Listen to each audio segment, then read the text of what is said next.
Good evening, everybody. So we just recited the foundation of all good qualities. Then the 1, 2, 3, the 4 paragraph, the first until the fourth stanza is mainly practice of small capacity. First, mainly explain it is so important to rely on the perfect, kind, and pure Guru. Then stanza number 2, 3, 4 are mainly practice of impermanence, practice of abandon negative karma, cumulative positive karma. Then stanza number 5 and 6 mainly explained the medium capacity practice. The stanza 5 is mainly explain the renunciation. The number 6, based on the renunciation, we need to take a vows and maintain the vows purely. The next, for paragraph 7 till at the end, is mainly about the great capacity practice, Bodhisattva practice. So we have the Lamrim class for a beginner for almost a few months, not almost 1 year, right? 1 year. And then many of you, continuously attend the Lamrim class. Some of you sometime able to attend, sometime you could not. Therefore, I think you have a little confusion. Also, you really cannot put everything together for practice. Therefore, today I will do short summary from beginning to the today lesson. So you no need to open book because I will just jump here and there. At the beginning, the Lamrim mainly introduce about the uniqueness of the Lamrim. Okay, unique Lamrim. Because before Adisha, the Bamkara Shrigyan, before him, there wasn't a teaching or as a text which is called Lamrim. Therefore, even though his lifetime, so many practitioners has a lot of difficulties how to put all the practices in order, particularly the Vajrayana. Therefore, Adisha, composed the Lamrim, mainly called name Lamrim, because all of you hope remember the biography of Adisha. So when he reached to Tibet, the Tibetan king didn't ask him to give a particular this teaching and that teaching.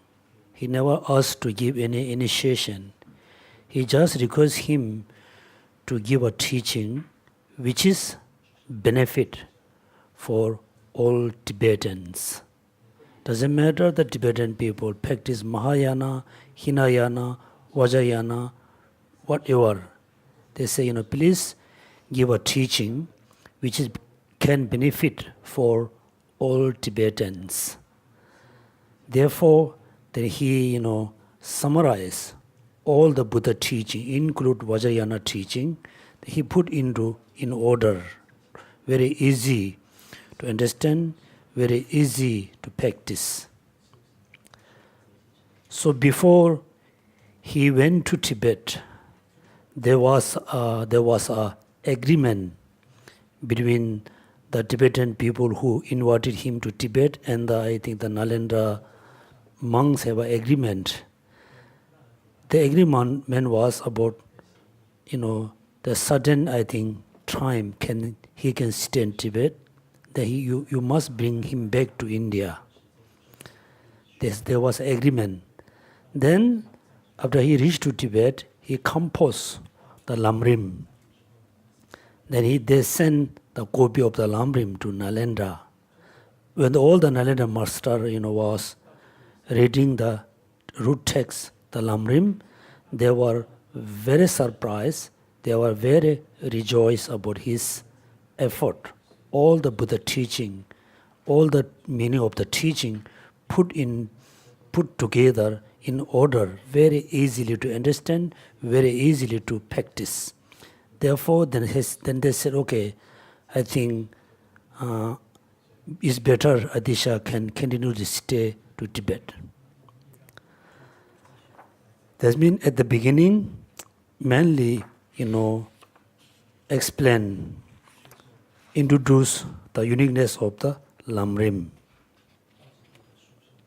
That means there's a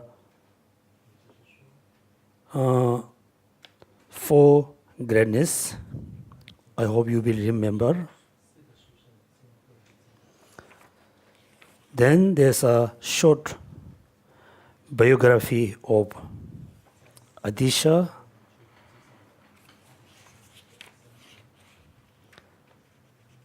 So with greatness,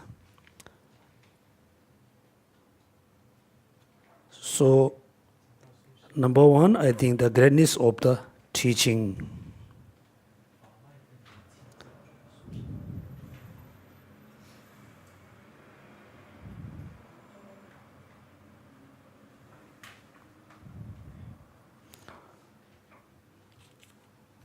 Showing the greatness of the teaching in order to in greater respect for the instruction. This is 1. Then greatness of the unaboliing one to know that all the teaching are free of contradiction. Therefore, until he composed this text, even though India, his lifetime, so before him, there was a lot of debate and argument between Theravada and Mahayana, between many Hinayana practitioner, many Hinayana monks said, Mahayana teaching are not taught by Buddha. And also many Mahayana practitioner, Mahayana followers said, we are Mahayana practitioner, we no need to practice the Theravada practices. They can see between contradictory between Mahayana and Hinayana, contradictory between Sutra Mahayana and Tantra Mahayana. So he explained there's no any contradiction between any of the Buddha teachings, Sutrayana, Sutra Mahayana, Vajra Mahayana, Hinayana, all teachings mainly for practice.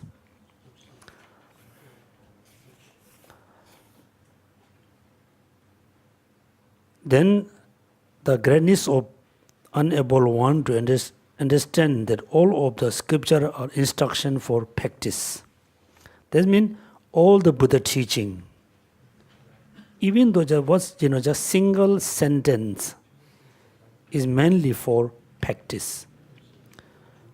Because Buddha Shakyamuni, he was born in India mainly in order to give a teaching. The teaching mainly for all sentient being free from sufferings. Therefore, all his teaching is mainly for free from sufferings. That's my practice. Therefore, whatever Buddha teaching we saw in Sanskrit, Tibetan, English, Chinese, Thai, Burmese language, we must respect as a very important instruction for free from sufferings. Then another greatness, the greatness of unaboliing one, easily to find the conqueror's intent. So, if we ask a question to someone, if somebody asks you to question, what is the intention of the Buddha giving all the teaching? Then we will have, we will receive a lot of answer, different answer. So this means, look at, easily to find the conqueror's intention. This means, traditionally, in the ancient time, now is different. Traditionally, in the ancient time, somebody wanted to be a doctor, right? Somebody wanted to be a doctor. If you ask why you want to be a doctor that time, they definitely say, I want to be a doctor in order to benefit all the sick people. Right? This time, if we ask why you want to be a doctor, I can make more money. Right? So, what is the main intention or motivation? Buddha taught all the teaching. The main motivation, the main important intention is merely to introduce emptiness. Clear? Emptiness. So, for example, when we send little boys and girls to school, what is the main intention? To be educated, to benefit for others, right? But at the beginning, the little boys and girls have to study alphabet, bit by step. Same thing, the main intention is, realize emptiness. But in order to realize emptiness, so we have to go through many studies.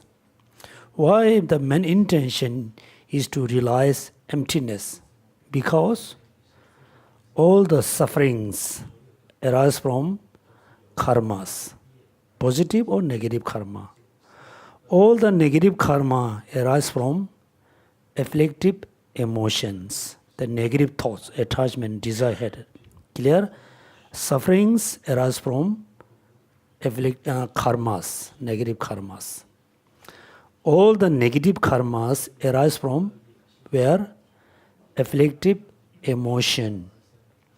All the afflictive emotion arise because of the ignorance.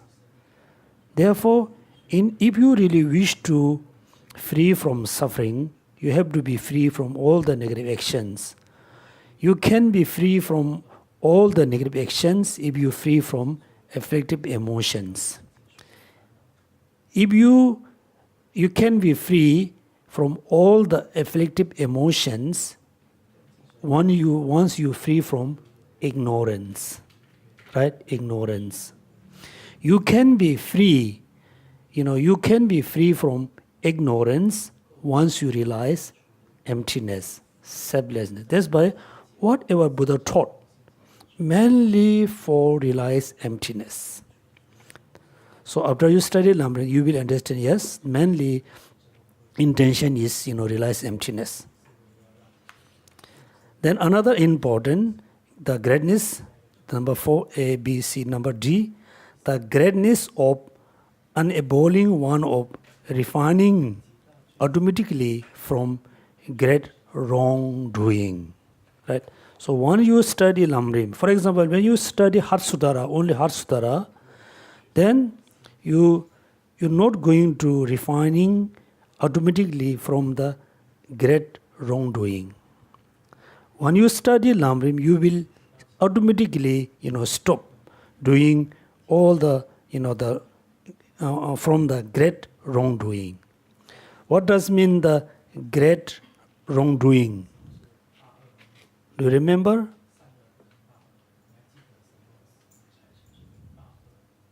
Do you remember? The greatness of unaboliing one of refining automatically from great wrongdoing. until now we have been doing so many wrong things. Within the wrong actions, one wrong action is very serious, which is abandoning dharma. Remember dharma. They are here, look at. Therefore, the Hinayana, the flower of the Hinayana people abandon the Mahayana teaching. All the Mahayana, the flower, they abandon Hinayana. They criticize. They say it's useless, no important. And the people who only follow the Sutra Mahayana, they criticize the Vajrayana. They abandon the Vajrayana teaching. The abandoned teaching is one of the great wrongdoing. Because when you have a wrong perception about Buddha Dharma, then you have a lot of wrong misunderstanding. Mainly, so you won't believe in emptiness, you won't believe in law of causality, you won't believe in Buddha Dharma Sangha, then you will have really great wrongdoing. After study Lamrim, then automatically free from all the wrong understanding. This is the mainly the introduction about Lamrim. Then how to listen? Now we think yes, Buddha teaching is very important. That means how we should listen the teaching. Right? Then so before we listen the teaching, before we study teaching, before we practice the actual Buddha teaching, we must know all the benefits. All the benefits, right?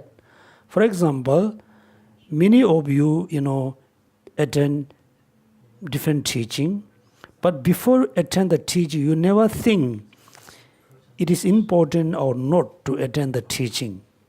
If I attend the teaching, what kind of benefit I can have?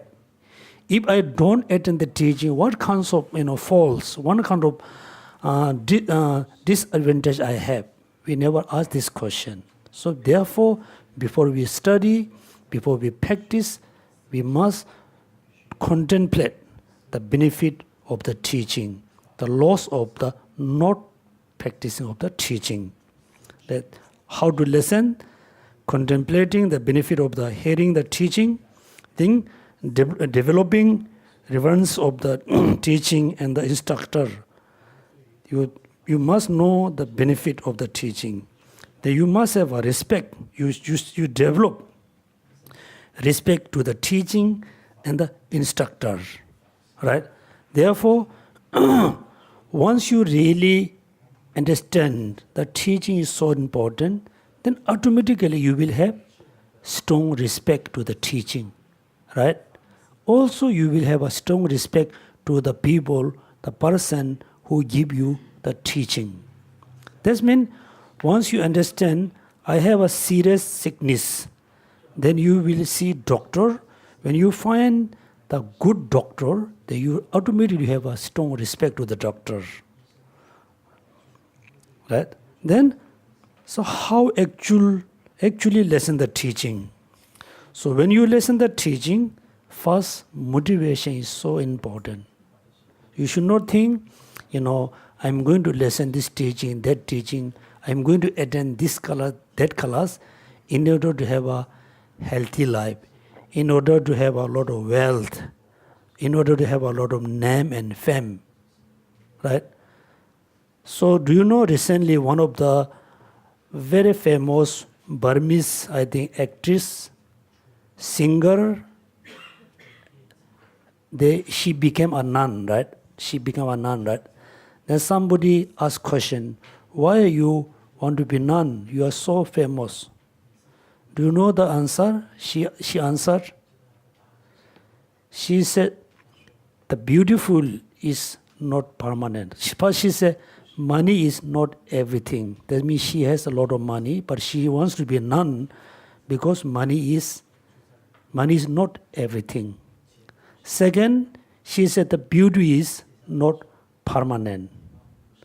Third, she said, the name and fame never last longer. Right? I think all of you saw the news. That means before we listen the teaching, we must have a good motivation. Why you want to listen teaching? They say, yes, things are impermanence. I am impermanence. I'm going to die. After I dead, I'm going to go to next life. When I go to next life, my friends, my family, my wealth, nothing can be have except the Dharma. Right? That means you need a really pure motivation. Contemplating the benefit of the hearing teaching. So once you hear the teaching, look like, it's clear all your confusion. Also, for example, until now, we don't know the junk food is very bad for our health. We very much enjoy the junk food, the street food. Then there's a very famous doctor. The doctor says, if you eat this junk food, you can have all this harming. Then we stop to taking all the junk food. Because we stop, because we hear the junk food is not good. Until now, we feel we are not happy. We have a lot of sufferings. We have a lot of problem, physically problem, mental problem. But we don't know how to overcome all the problems. Then when we listen the teaching, then we know how to overcome. That means, you must know, it is so important to listen teaching. So, sometimes people, which is very good, people has a bit worry, I should attend the teaching or not. So, you can attend any Sutrayana teaching as a attending or listening lecture. You don't have to accept, the speaker have to be your master, have to be your guru. You can attend the teaching, listen the teaching, try to get a lot of benefits. You can attend any kinds of Sutrayana teaching. But you should not attend the Tantrayana, Vajrayana teaching as a attending lecture. Right? Therefore, if you listen very proper way, you can get a lot of benefits. But we are very interesting people. Right? Interesting. We attend the teaching. For example, recently we have a Dzongsa Khyentse which teaching in the Sentex city. Some of they attend.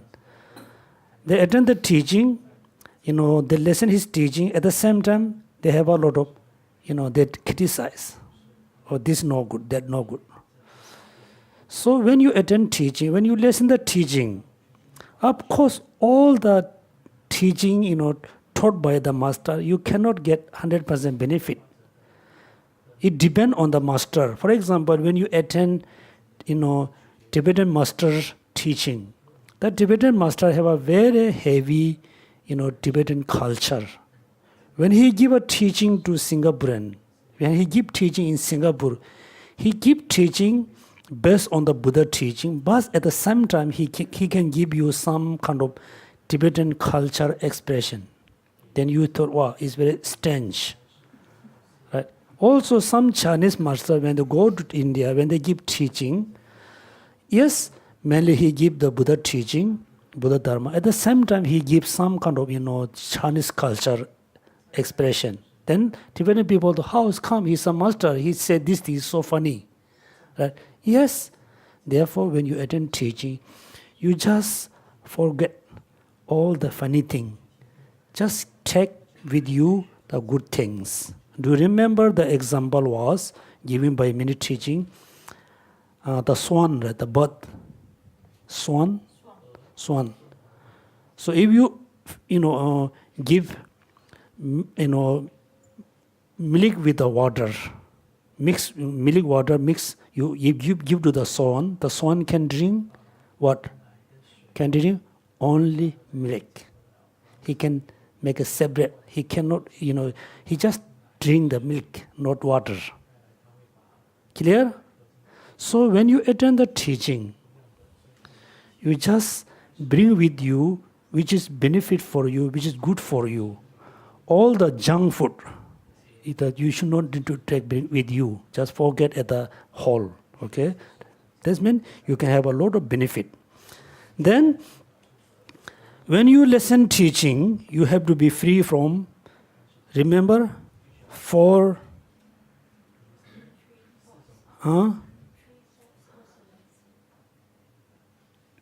or 5.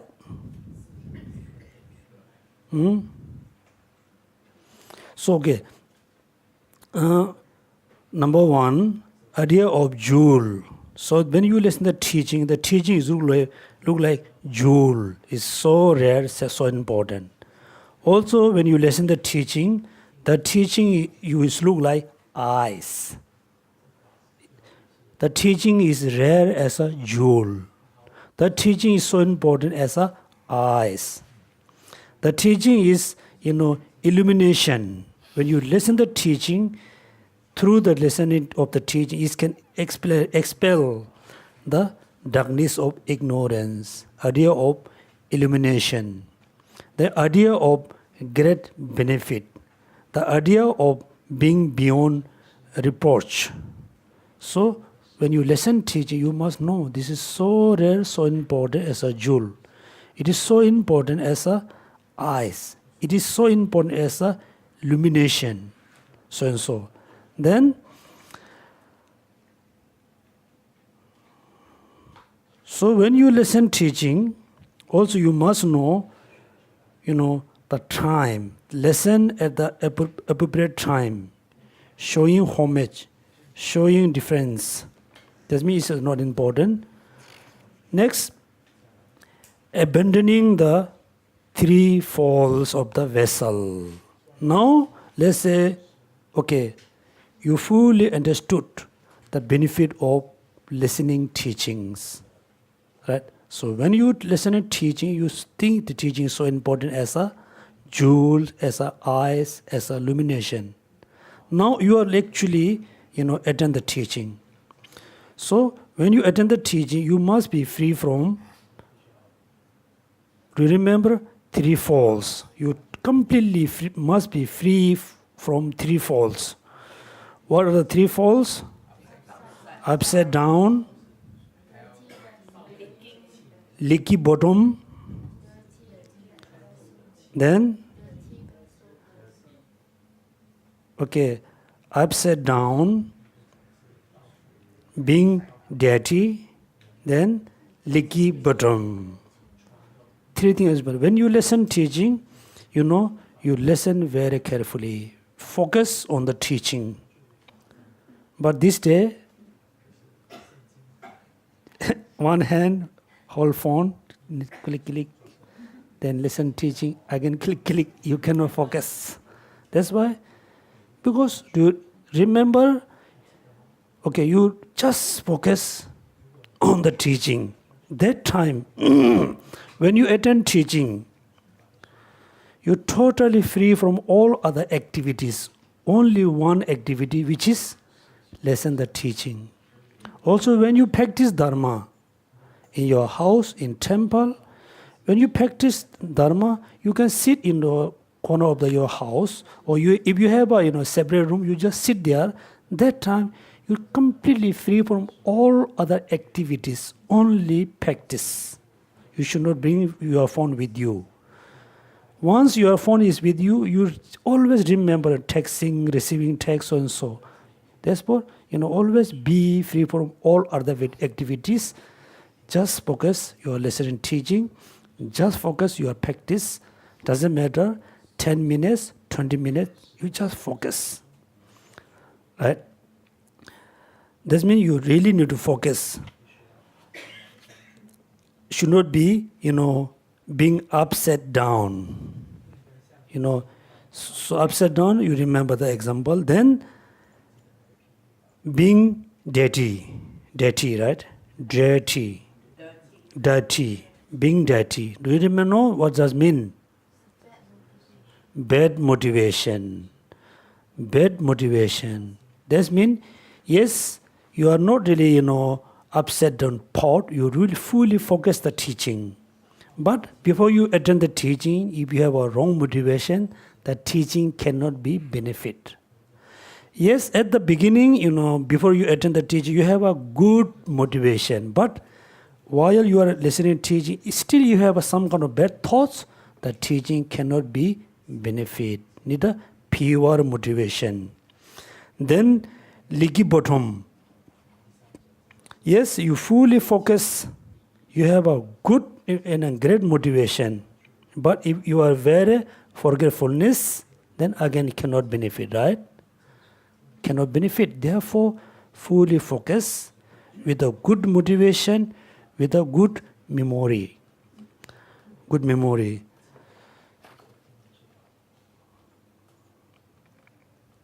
Then, yes, this is how to listen, what kind of person you must be.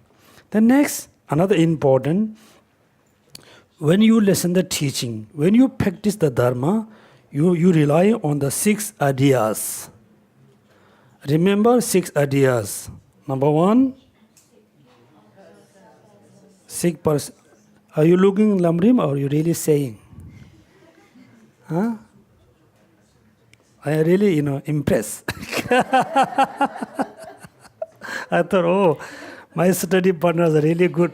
Actually, everybody looking at Lamrim. It's okay, good. Yeah. Rely on the 6 ideas. Very important. Therefore, we look at right now we are studying Lamrim. Because not we are free. Right? All of us, even I am busy, all of you are very busy. Still you attend the teaching because you are not completely free.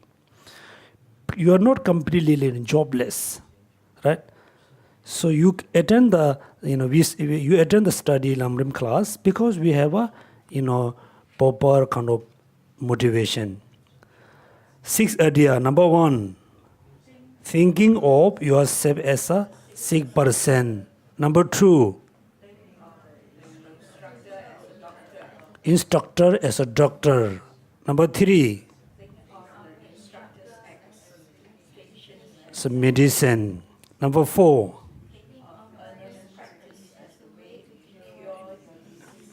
number 5,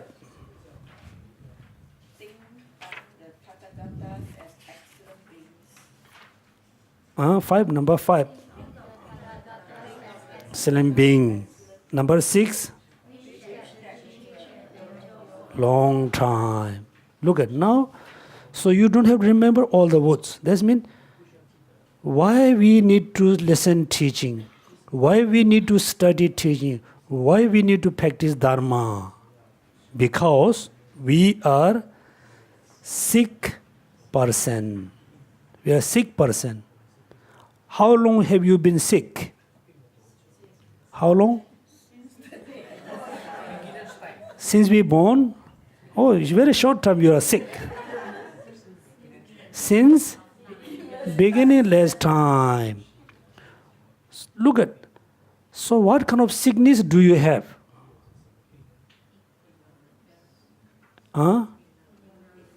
Yeah.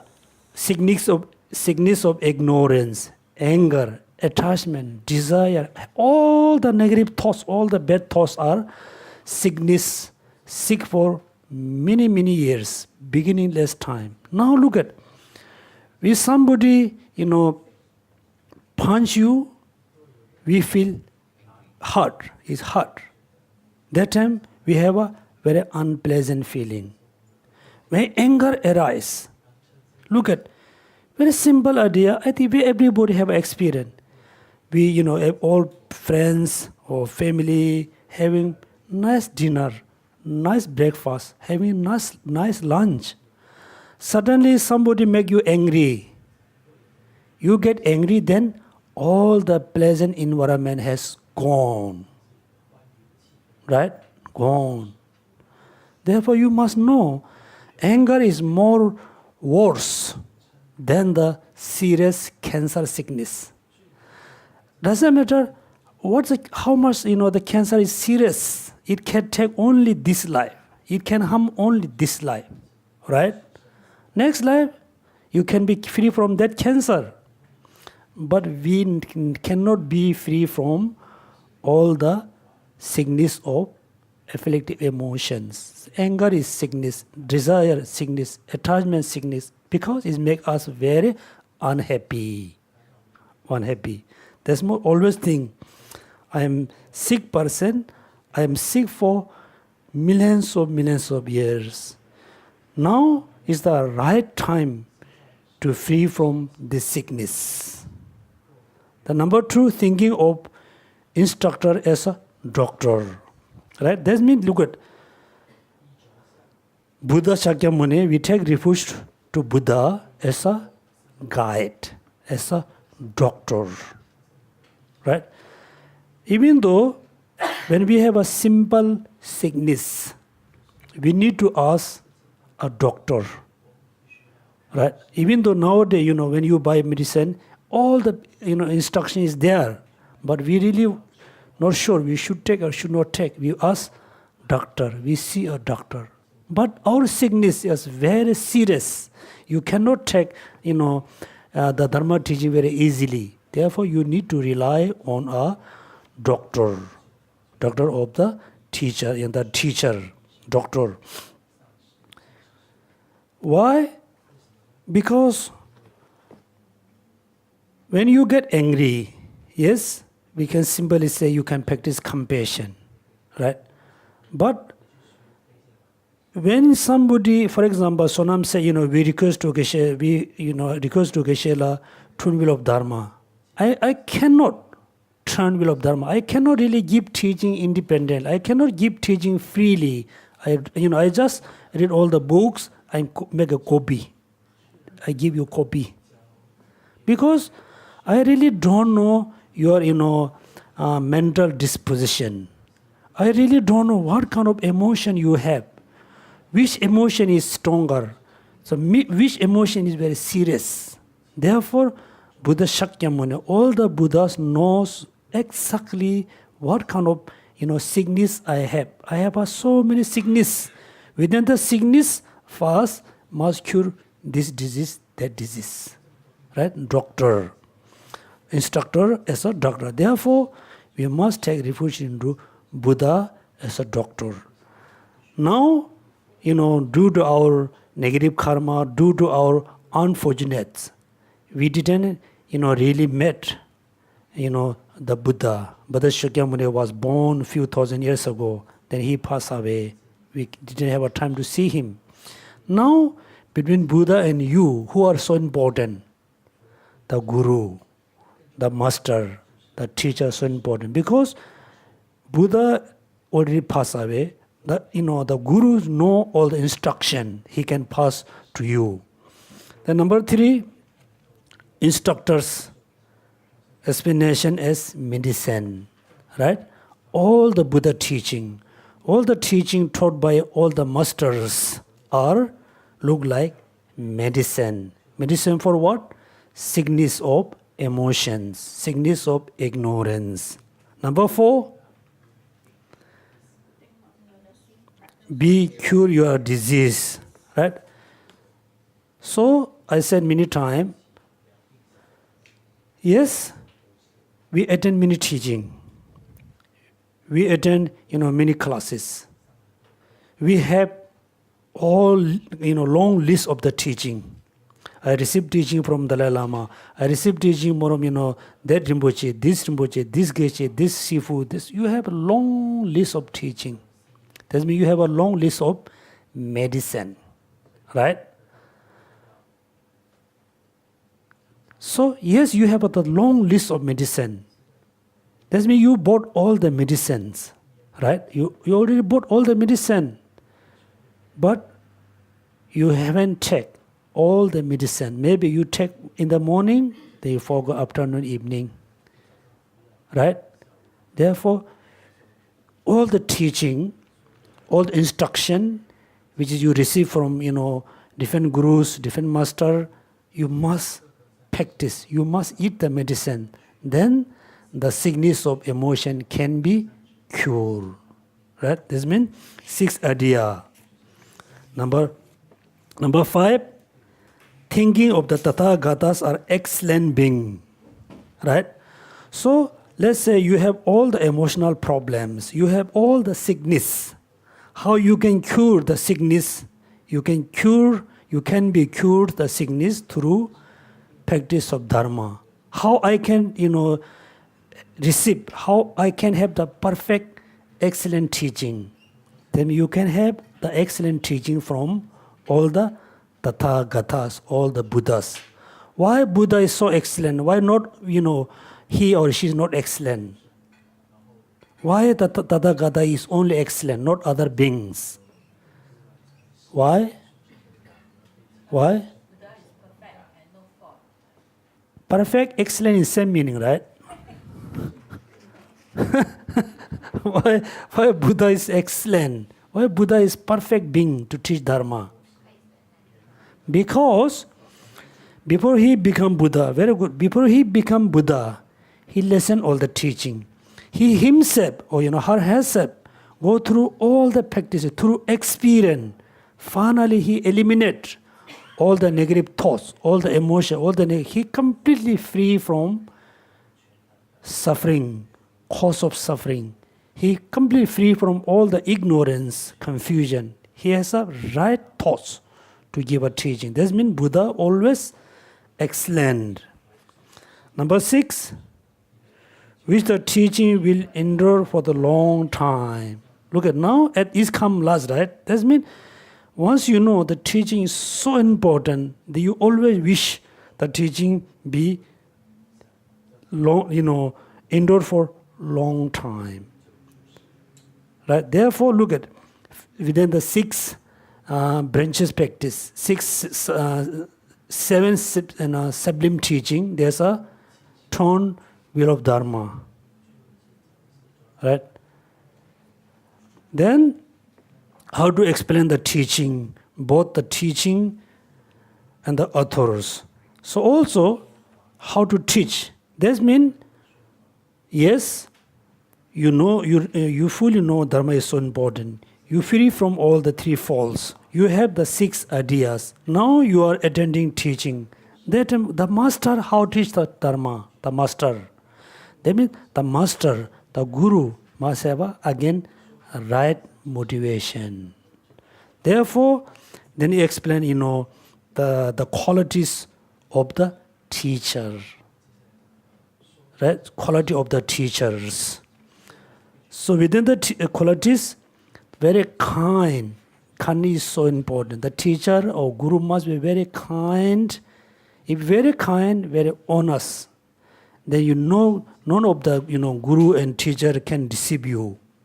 Nowadays there are so many guru and teacher have been deceived as disabled because they don't have all the good qualities.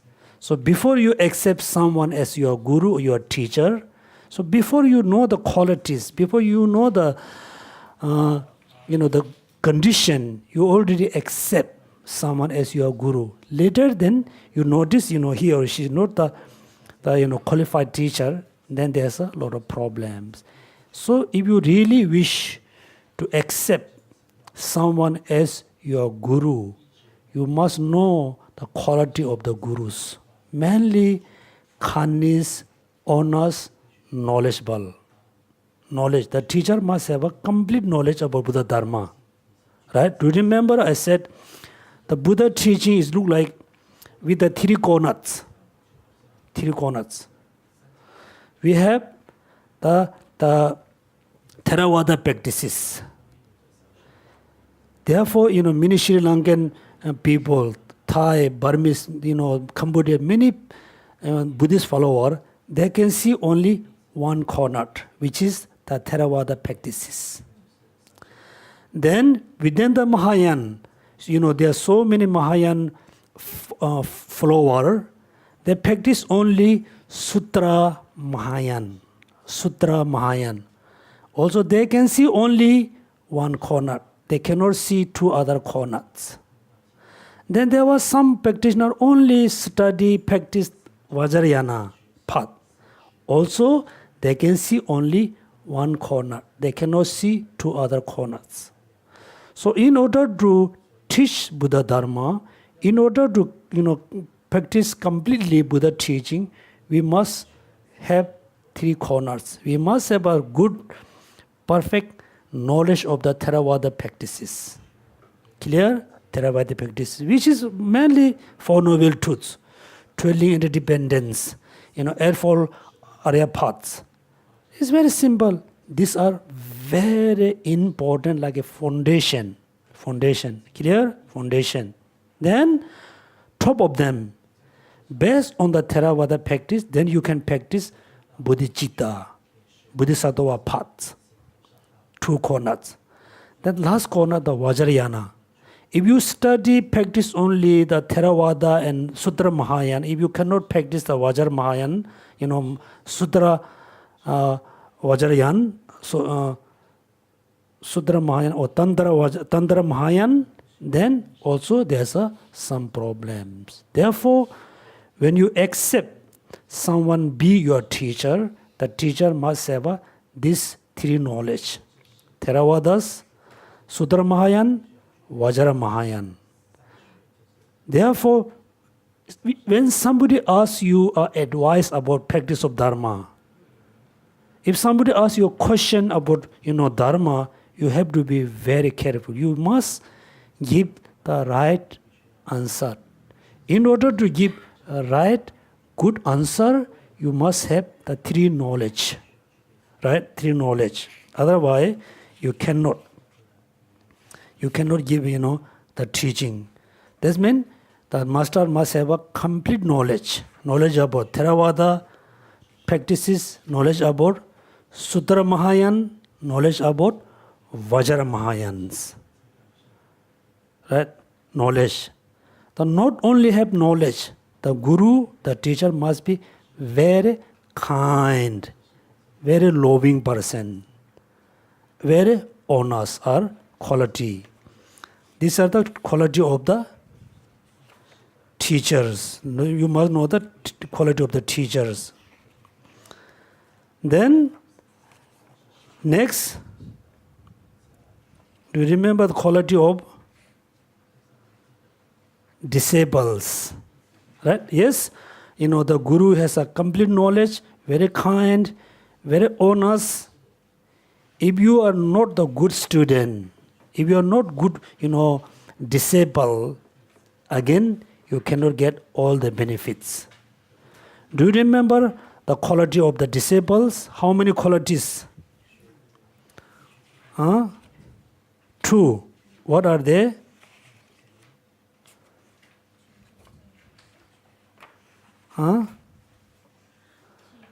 One is honor, yeah. Zurne lolden dunyarwa nyembu zurne. First, honors. Number two, that means when you attend teaching, you have to be very honest, should not be biased. Right? Very honest. You need to know, you have the ability to accept the truth, accept the reality. Be honest. Number two, what's the number two?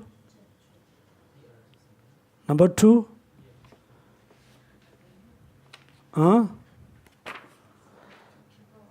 Always the enthusiastic, right? Enthusiastic. It is said that who non-partitions, intelligence, diligent, as I was for listening to three are important, right? Not partition, number one. Number two, intelligent. Number three, diligent.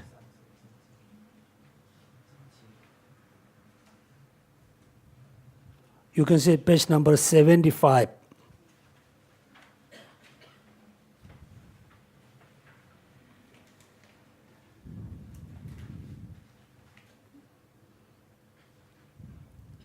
Right? At the beginning, it is the assistant should have intelligence, good appearance, great purity. There's one sentence. Mainly non-partition, intelligent, diligence. Those are the quality of the disciple.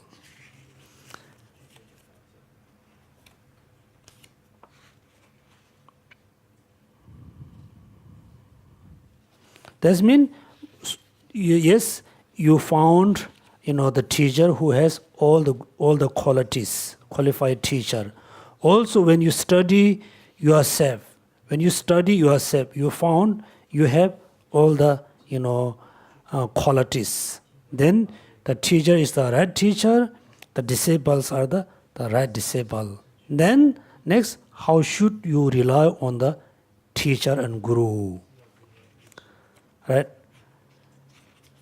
Then, next, yes, you have all the good qualities. The teacher has all the good qualities. Then you rely on the teacher. The teacher also must accept you as a disciple. Now, you need to practice Dharma. You need to do meditation. Right? So, when you do meditation, there are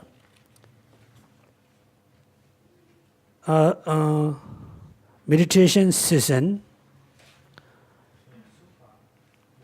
How to sustain the meditation has two parts.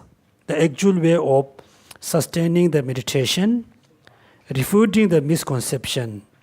The actual way of sustaining meditation has two parts. What to do during the actual meditations, what to do in between meditation. Right? What to do during the actual meditation, then what to do in between. Then what to do during the actual meditation session has three parts. What are they? Page number 94. Preparation, session, the conclusion. That make sure they're important. What to do during the actual meditation, what to do in between. What to do meditation, there's three parts. Preparation, actual session, and conclusion. Without looking at your book, preparation has how many parts?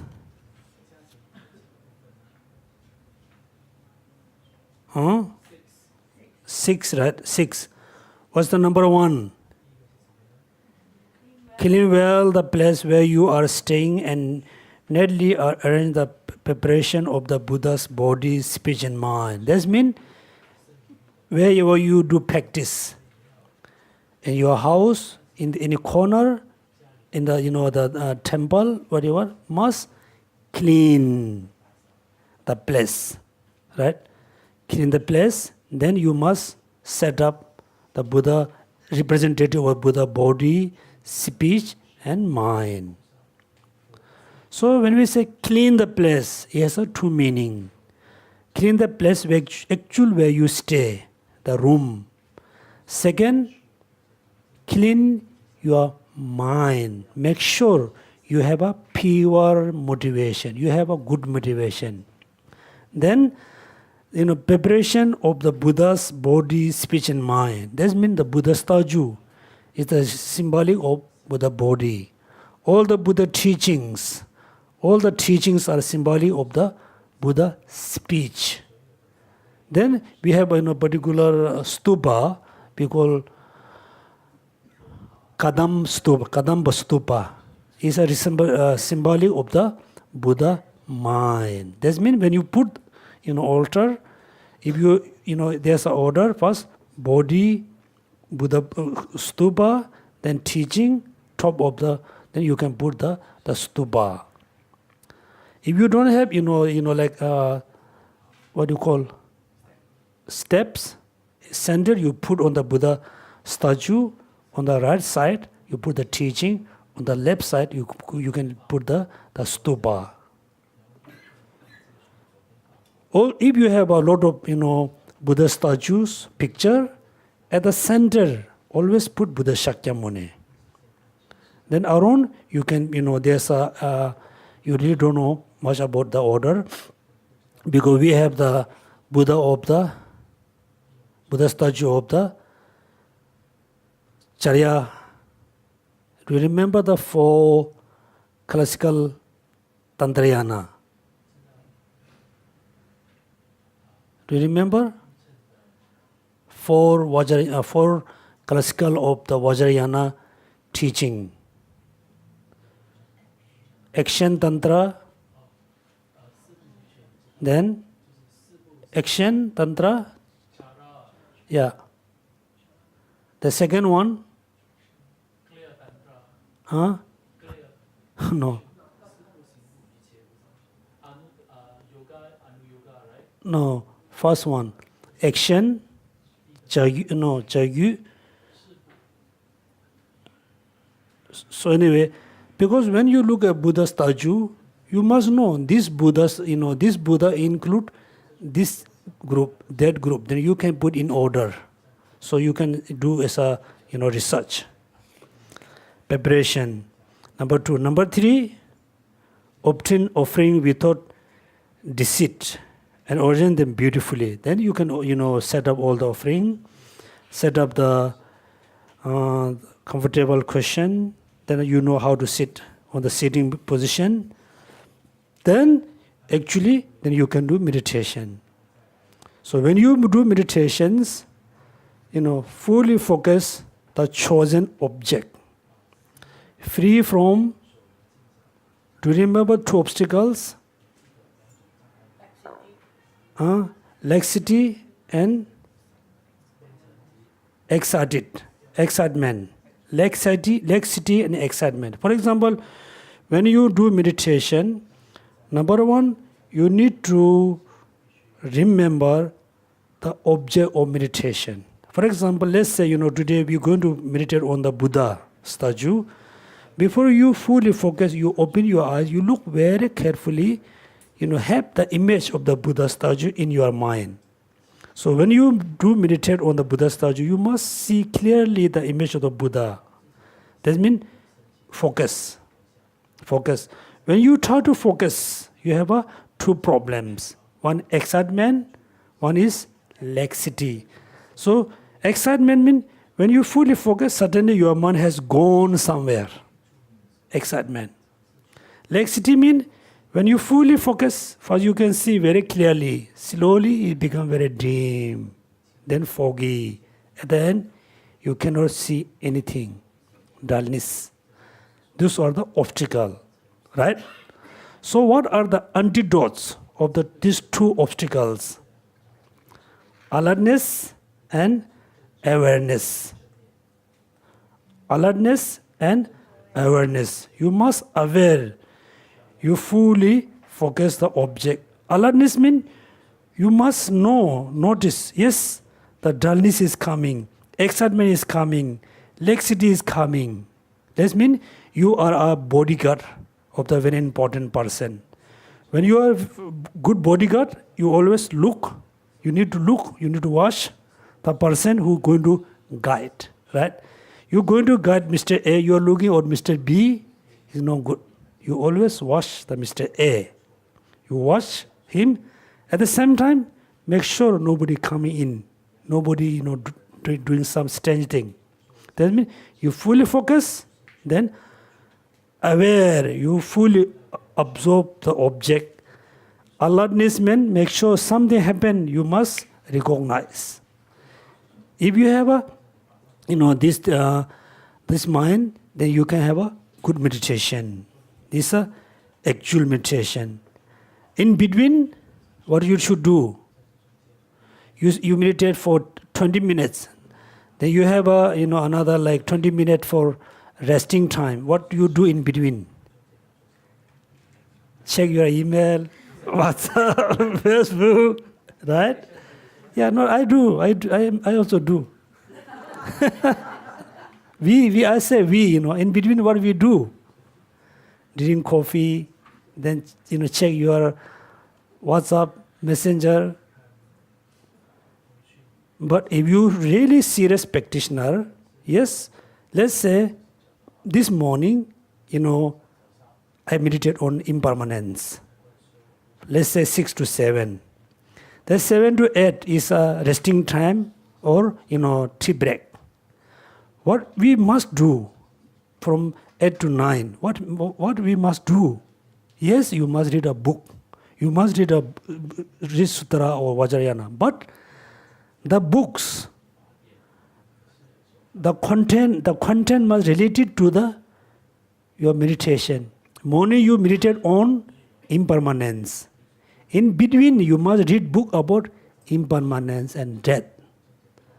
You meditate for impermanence in the morning. Next, you're supposed to continue meditate on impermanence. In between, you read book about compassion, which is good, but it is not that good, idea to read other books not related to the meditation, in between. Right? In between.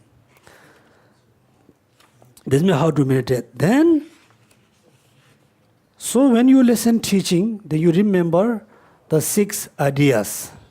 Also impermanence and death. Once you remember impermanence and death, suddenly you remember next life. Right? Next life. When you remember next life, you ask question yourself, after I dead, where I'm going? Which, birth I will take? Lower realms, higher realms. You must ask question yourself after I dead, where I will go. Right? That means you will have 2 choice. Lower realms and higher realms. Due to the negative karma and positive karma. When you think this way, yes, then you must remember all the negative karmas produce unpleasant, unhappiness, sufferings, problem, particularly the 3 lower realms. What are they?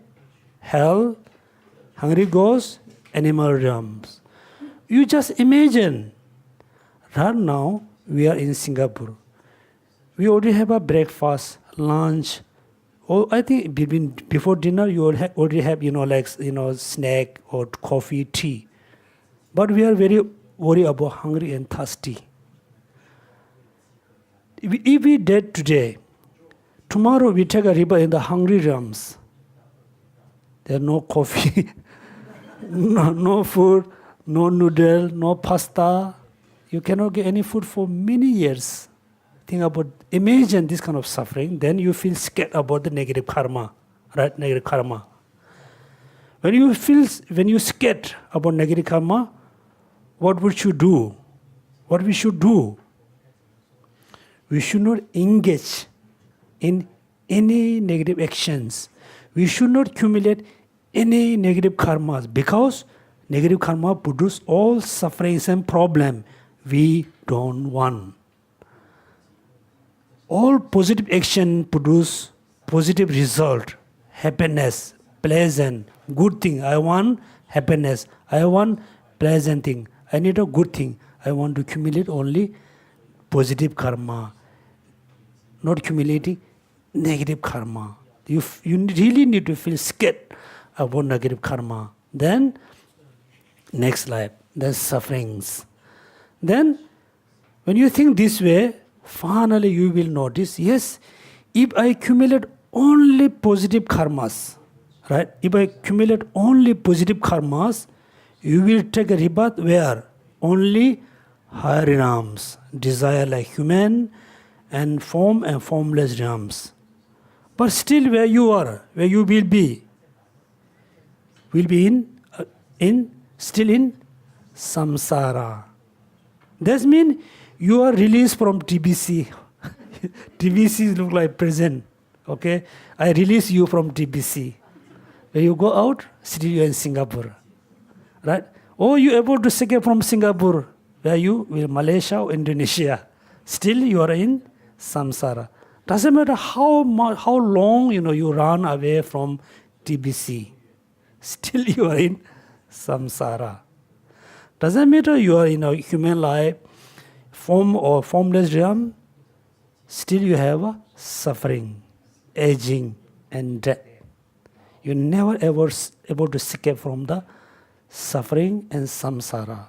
Then how we can escape from suffering, escape from samsara?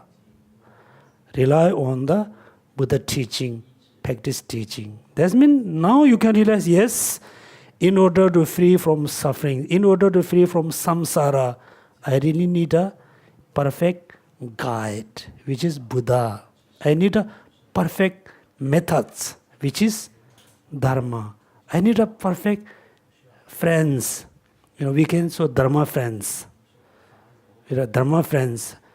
What is the opposite of the Dharma friends? Huh? Huh? We Tibetans say, we say, Chodo, perfectly Dharma friend. We say, non-virtuous friend. Non-virtuous friend, we go Dikto. Dikpa is negative karma, negativity. Negative friend or non-virtuous friend, virtuous friend.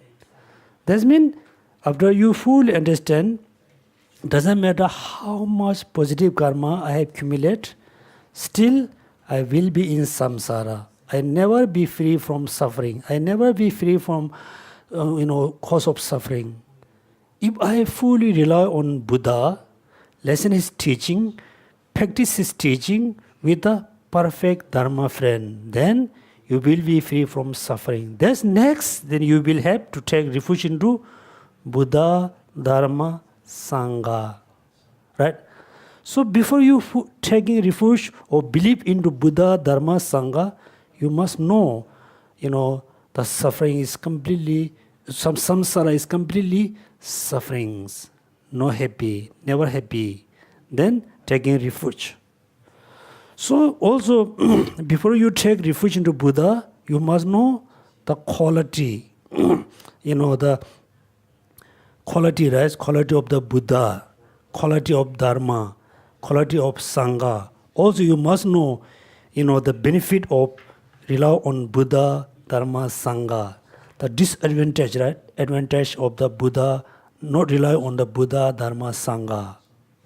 Then, when you say, I take refuge in Buddha, Dharma, Sangha, then there's something there. Something there. Otherwise, so, I take refuge in Buddha, Dharma, Sangha, look like you don't have any feeling. Right? Right? Therefore, when you recite, the stanza about taking refuge to Buddha, Dharma, Sangha, you need something. You need some kind of, feeling in inside. Otherwise, you say, I take refuge in Dharma, it looks like I'm going to go Jalan Basar.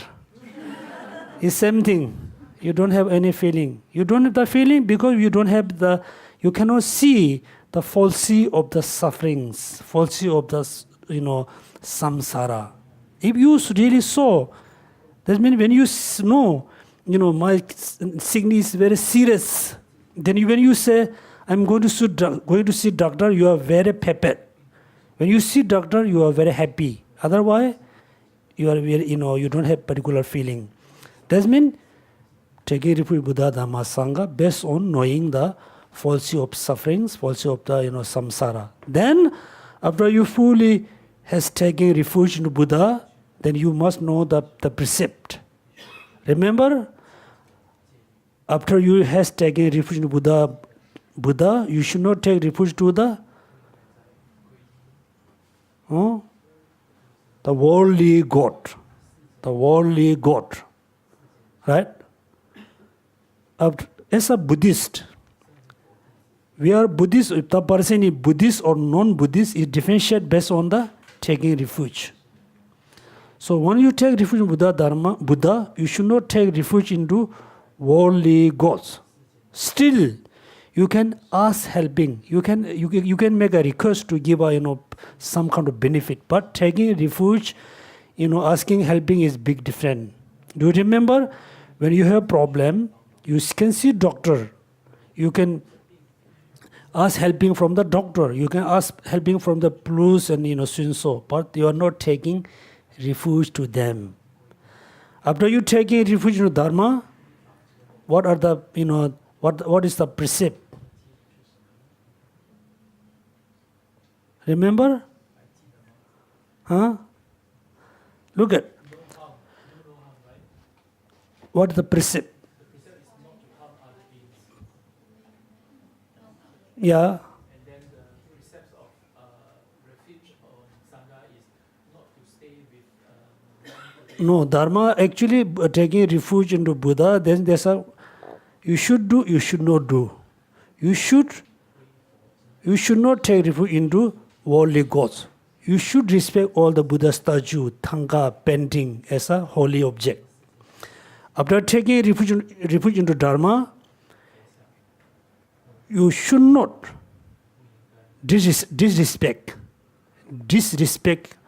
any kinds of Buddha teaching, any kinds of Dharma textbook, even though, one piece of paper, you should not have a disrespectful. You fully respect.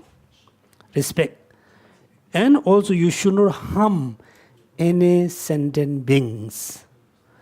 And taking refuge into Sangha is, do you remember? Okay, you don't remember, you do as a homework. Okay, then, yes, time is moving so fast. I don't think we can reach to the... Then, look at the actual way to take full advantage of the fair opportunity. Then you remember the precept. Then, in between, there's so many contemplation about the sufferings, right? Lower realms, the hungry ghost, so and so. Then, all the sufferings we have because of the karmas. Then, the positive karma, negative karma, they say, look at the varieties of karma. You must study about the karma. There are so many pages mainly explain about the karma. Then, cultivate ethical behavior. Then, next one, I think, then twirling interdependence. In between, there are so many things we can do, next time. Next class, we can do a little bit again, summarize. So, now you just look at the page number. Also, we can do short summarize. Page number 3 to 7. The measure of determination to be free. Okay, the measure of determination to be free. That means, in order to, practice pure dharma, you need a renunciation. The renunciation. Here it is, they use the disenchantment, right? Disenchantment.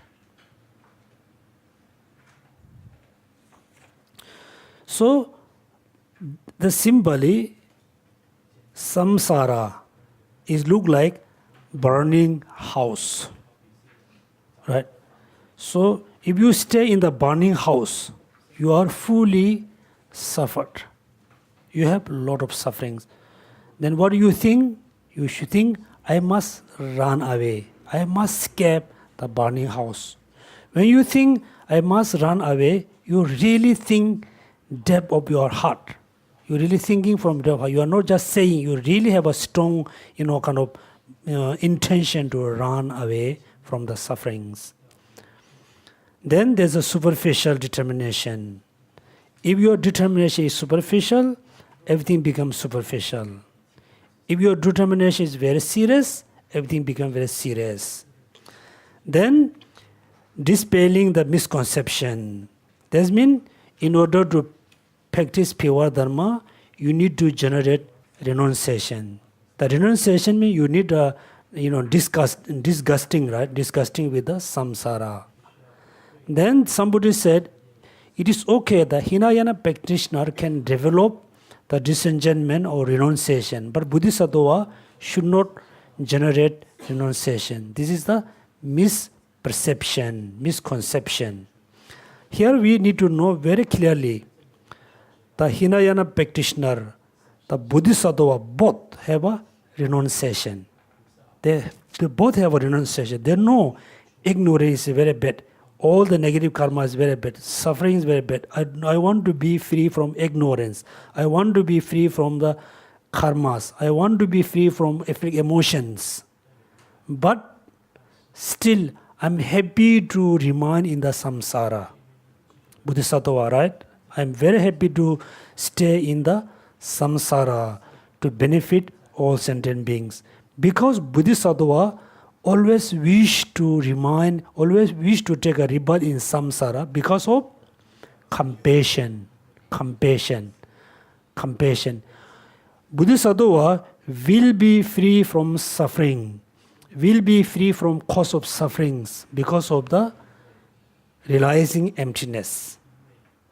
He will, achieve liberation, but after he achieve liberation, he won't remain in the peaceful state. He will take a rebirth. So we should not mix together. What we say, Bodhisattvas generate renunciation, disenchantment, but still happy to remain in samsara in order to benefit all sentient beings, because he has a great compassion towards all sentient beings. He will be free from suffering, free from cause of suffering, because he realizes emptiness. That means he won't remain in the blissful state. Also, he won't be go under the afflict emotions. There's a misconception. We should say yes, they generate renunciation, they're happy to remain in samsara. Then how Bodhisattva can remain in samsara? How? What are the causes, condition? Due to the aspiration and great compassion. Clear? Aspiration and great compassion. He aspired to remain in samsara because he can see, if I remain in samsara, I can benefit all sentient beings. If he always remain in pure land, he or she cannot benefit any sentient beings. That's why Bodhisattvas always, all the Buddhas and Bodhisattvas always wish to remain in samsara to benefit all sentient beings because of the great compassion and aspiration. Not remain in samsara, not because of the emotion and karma. No. Clear? Dispelling this one. Then next one, ascertaining the nature of the path leading to liberation. It has how many paths? Number one, the kind of the life through which you have. Number two, path. That means simply saying, the person who cultivates the path, what kind of life he or she has, what kind of path he or she can practice.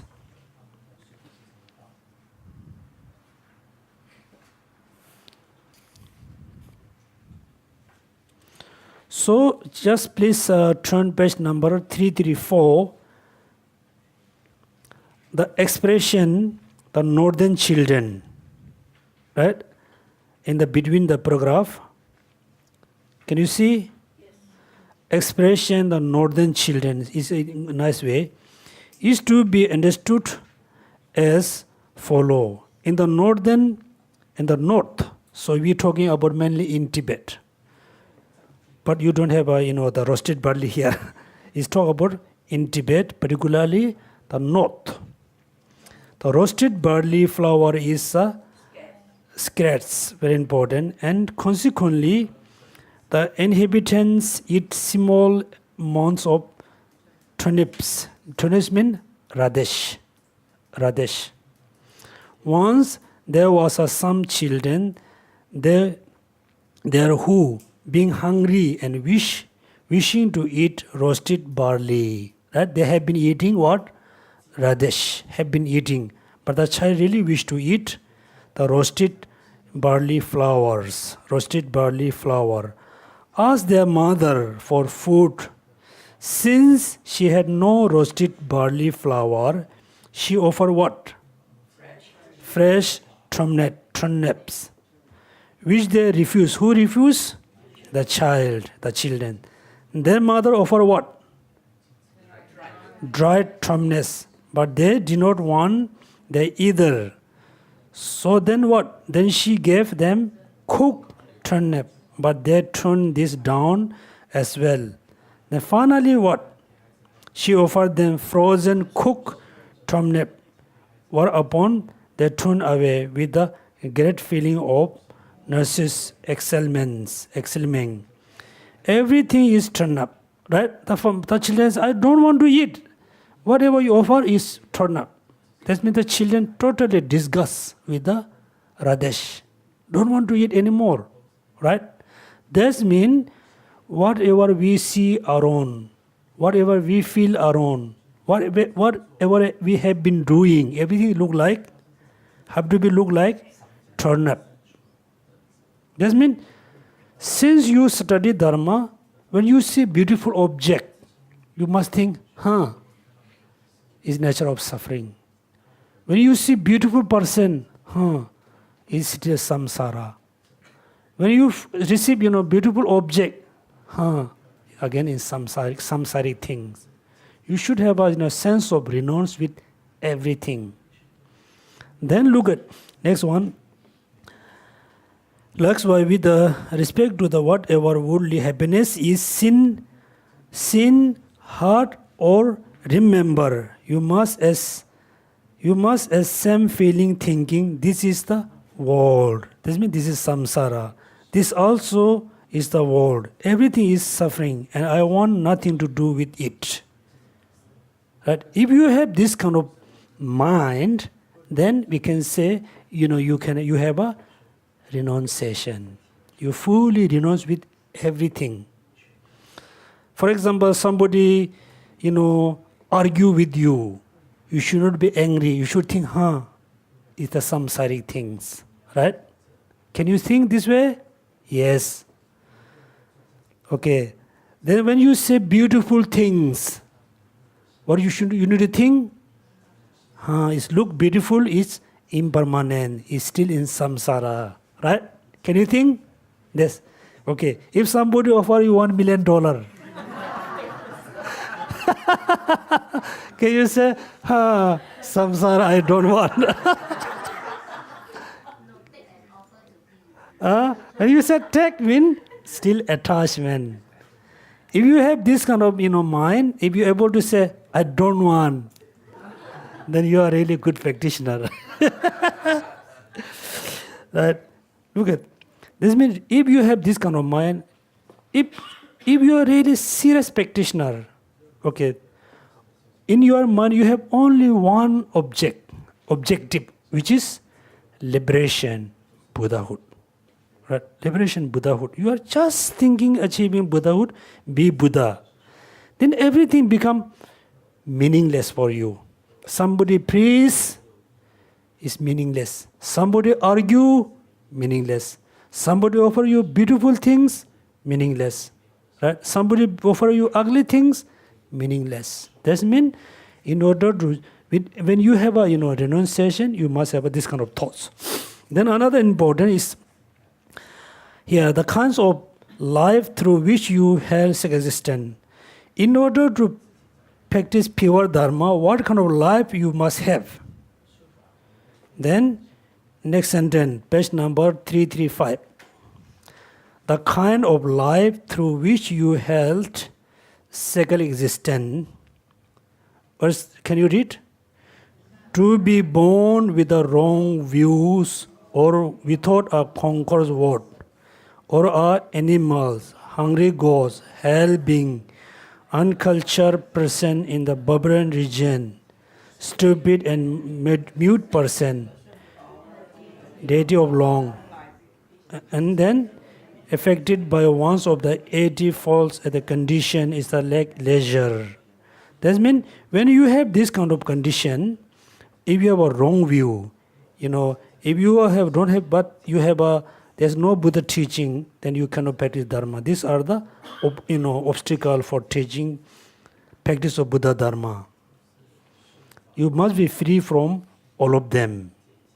Then mainly talking about if you really wish to practice pure Dharma, you have to be renounced. You have to be, be a monks and nuns. If you really seriously, but I'm not saying everybody must be monks and nuns. Don't worry. Actually, this saying, right? Saying. Then look at that page number 336. Is mainly talk about becoming renounce is very important. If you be householder, you cannot practice Dharma because you have a lot of obstacle. Then another important look at 336. Therefore, keeping many possessions, a discontent is asking more is not the business of the renounced, right? Renounced. If it were, there would be no difference from householder. That means in order to practice pure dharma, you have to be renounced. But still, look, now you can see, even though nowadays many monks and even include me, I'm a monk, but I have a lot of possession, right? I am discontented asking more. That means it is not my business. If I have this means there would not different from the householder. That means it mainly saying try to be content. You should not have so many things. Try to be content with whatever you have. Okay, then, so we can stop here. Next time we can do little summarize, which is we cannot summarize today. We have one class, right? Right? Okay, on the 30th. Okay, then. So I hope you have some summarize about the beginning to until today class. So again, please you read from beginning to this class, today class, and try to make a summarize. Yes, you're able to summarize, make a summarize. Also, sometimes you do demonstration. Do go through your practice. Step number 1, this step number 2, 3, 4, 5. You make a note. Then, if you have a note, then when you do meditation, they can you move, step by step. Step by step. If you don't have a note, if you don't have a summary, then what will happen? Do you remember? Do you know the animal name called marmuk? In mountain, in Tibet, I think mountain we have a look like cats. Marmuk. Right? There, I think, also the brown bear, when he's hungry, he try to catch up the marmuk. He's so hungry, he want to eat many.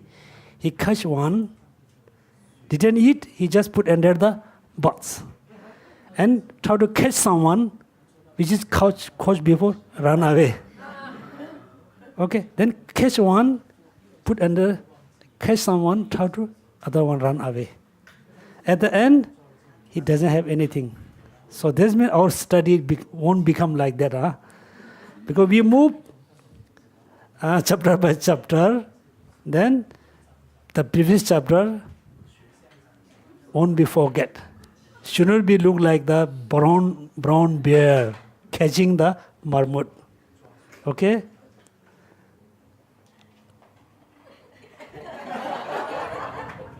Okay?